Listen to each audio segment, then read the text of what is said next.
Au fond, ce sont les contrastes qui font le charme de la vie. Si tout était pareil tout le temps, la vie deviendrait banale et monotone.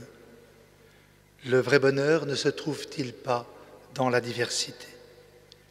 Nous connaissons le contraste des saisons avec des ciels et des paysages changeants, celui des activités qui jalonnent une journée, celui des rencontres avec des personnes différentes. Et le plus beau contraste, en effet, c'est bien celui des personnalités. Et cela à l'intérieur même de la famille ou d'une communauté chrétienne comme la nôtre. Dans la diversité, même la complexité des lectures de la liturgie de ce dimanche, il y a au moins un élément qui fait l'unité. Mais l'avez-vous remarqué? Cet élément, c'est la nuit. Et qui dit nuit évoque bien sûr le contraste avec le jour. Dans le livre de la sagesse entendu en première lecture, c'est la nuit de la délivrance pascale qui est rappelée dès les premiers mots. Cette nuit est célébrée dans ce qui est, à mon avis, l'un des plus beaux chants liturgiques et parfois chanté lors de la veillée pascale. Voici la nuit, l'immense nuit des origines, et rien n'existe hormis l'amour qui se dessine. En séparant le sable et l'eau, Dieu préparait comme un berceau la terre où il viendrait au jour. D'après les diverses traditions de l'Exode, c'est vers le milieu de la nuit que Yahvé met à exécution le projet qu'il avait formé de libérer son peuple de l'esclavage. Au cœur de cette nuit pascale, dans le secret de leur maison, les saints partageaient aussi bien le meilleur que le pire. Cette nuit de la délivrance pascale, c'est la nuit qui marque chacune de nos existences, qui marque aussi peut-être plus que jamais la marche actuelle de notre monde. Nous venons d'en vivre un épisode majeur ces 2 dernières semaines. Après la mise à mort du père Jacques Hamel, une mort qui n'est pas sans rappeler l'égorgement de l'agneau pascal, après cette ténèbre tragique qui a pourtant eu lieu au début de la journée, au moment le plus lumineux qui soit, la célébration de l'Eucharistie. Voilà qu'a surgi la lumière d'un désir plus grand, plus vrai, de dialogue et de fraternité. Mais ce contraste de l'ombre et de la lumière marque chacune de nos vies, à certains moments touchées par l'épreuve, à d'autres éclairées par le bonheur de l'accueil de la vie, de l'amour et de l'amitié partagée. Ce qui est vrai de la vie quotidienne l'est tout autant de la foi. C'est ce que vient nous rappeler ensuite la seconde lecture du passage de la lettre aux Hébreux, avec là aussi des premiers mots qui éclairent tout. La foi est une façon de posséder ce que l'on espère, un moyen de connaître des réalités qu'on ne voit pas. Le modèle présenté de cette foi est Abraham, celui que précisément l'on nomme notre Père dans la foi. Il partit sans savoir où il allait. Mais attention, n'allons pas croire qu'Abraham partit à l'aveuglette. Il partit sur la foi d'une promesse que Dieu lui avait faite. C'est vrai que dans la nuit, on ne voit rien ou pas grand-chose. On ne comprend pas tout.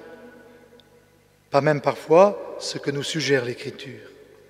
Il faut bien le reconnaître, la parole de Dieu n'est pas toujours facile à comprendre et encore plus à vivre. La foi n'est jamais de l'ordre de l'évidence ou alors elle est guettée par le fanatisme. Nous ne le voyons que trop en ce moment. La foi est comparable à la marche du peuple hébreu à travers le désert, vers la terre promise, après la nuit de la délivrance. C'est une nuée qui éclaire la marche des fuyards. Saint Jean de la Croix, dans l'un de ses plus beaux cantiques spirituels intitulé « Nuit obscure », parlant précisément de cette nuit écrit, elle me guidait, plus sûre que la lumière à midi. Au lieu où m'attendait, moi, je savais bien qui. La foi, c'est toujours la recherche de quelqu'un que l'on a su nommer, mais que l'on n'a jamais fini de découvrir. C'est la raison pour laquelle il nous faut chercher à le découvrir chaque jour, dans la prière et par la célébration des sacrements, et en particulier celle de l'Eucharistie dominicale. S'en priver, c'est se priver de lumière et compliquer la marche de la vie. C'est la raison pour laquelle Jésus nous invite à veiller, même après minuit, sans relâcher l'attente, car la nuit, c'est aussi le temps de l'attente. Dans l'attente, il y a toujours une part d'imprévu, mais il y a aussi l'assurance de l'aurore qui conduit jusqu'à l'éclat de la lumière de midi. Certes, nous ne pouvons pas tout prévoir, tout maîtriser, comme si le risque zéro était possible. Il faut toujours respecter le temps de la germination, de la gestation. Ce n'est pas en tirant sur une plante qu'on la fera pousser plus vite. Prendre le temps qui nous est donné, c'est la sagesse même de la vie qui le veut. Mais en même temps, il importe de savoir accueillir l'imprévu, le retour du Maître à n'importe quelle heure de la nuit. Jésus nous dit qu'il vient comme un voleur, mais ce n'est pas un voleur. Bien au contraire, c'est le bien-aimé qui se fait désirer. C'est le visage de Dieu que Jésus vient ainsi nous révéler. Dieu comme une bonne surprise, comme une bonne nouvelle, le basculement de nos certitudes, à tel point que le Maître se fait serviteur. S'impose alors à chacun de nous une attitude, celle de la confiance, de l'espérance, en restant bien sûr en tenue de service.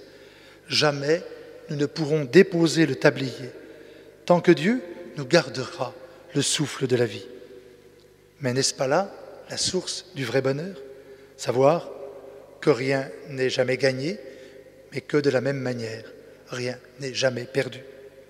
Alors, s'il faut rester éveillé, il n'y a pas à être inquiet, au point d'être stressé. Nous redire cette belle prière du psaume 4e que je vous invite à reprendre ce soir pour votre prière personnelle en ouvrant votre Bible. Dans la paix, moi aussi, je me couche et je dors. Amen.